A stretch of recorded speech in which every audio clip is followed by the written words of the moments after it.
ஒரு பொசிஷன் வந்து 1/2 மணி நேரத்துக்கு மேல உட்காராதீங்க அப்படின்னு சொல்றீங்க. இப்ப ஐடி கம்பெனி எடுத்துக்கிட்டோம் அப்படின்னா அவங்க வந்து ஒரு 7-8 மணி நேரம் வந்து ஒரே பொசிஷன்ல உட்கார்ந்து இதுலதான் வேலை பாக்குறாங்க. இவங்களுக்கு எப்படி சார்?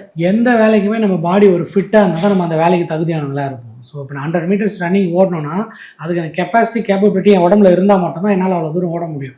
அது ஒரே நாளில் வந்துடாது. It's long time of process. நான் அவ்வளோ ப்ராக்டிஸ் பண்ணோம், ஸ்ட்ரென்தன் பண்ணோம், ஸ்ட்ரெச்சிங் பண்ணோம் எல்லாம். அந்த மாதிரி நீங்கள் இந்த மாதிரி சடன்ட்ரி வேலை இருக்கிறீங்கன்னா அவ்வளோ ஹெல்த்தியாக இருந்தீங்கன்னா அப்போ நீங்கள் எவ்வளோ போஸ்டரில் ஸ்ட்ரெஸ் பண்ணாலும் அங்கே வலி தெரியாது. நான் ஸ்ட்ரென்த்தாக இல்லை, ஹெல்த்தியாக இல்லை, ஃபிட்டாக இல்லை அப்படின்னா ஆட்டோமேட்டிக்காக இதெல்லாம் அஃபெக்ட் ஆக ஆரம்பிச்சிடும். இந்த டிஸ்க் கம்ப்ரெஷன் ஆட்டோமேட்டிக்காக உருவாயிரும். அப்போ தான் will be trouble with pain. இப்போ நீங்க ஃபிட் அப்படின்னு ஒரு விஷயம் சொல்றீங்க. இப்போ வந்து ஜிம் போற நிறைய பேருக்குமே இந்த பேக் பெயின் வருது இல்லையா? எஸ், அது என்ன அப்படின்னு பார்த்தீங்கன்னா இந்த ஜிம் போகிறாங்க அப்படின்னா அந்த வெயிட் பேலன்சிங்னு ஒன்று இருக்குது.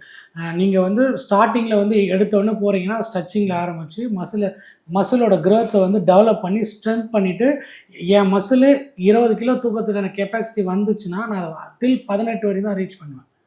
நான் மற்றவனை பார்த்துட்டு அதை 25 கிலோ 30 கிலோன்னு போடுறப்ப அது ஆட்டோமேட்டிக்காக இன்ஜுரியில் போய் தான் ஆகும். முக்கால்வாசி பேர் ஜிம்மில் பார்த்தீங்கன்னா யாரும் அவங்க ஸ்ட்ரென்த்து ட்ரைனிங்க்கு மோஸ்ட்டாக பண்ண மாட்டாங்க.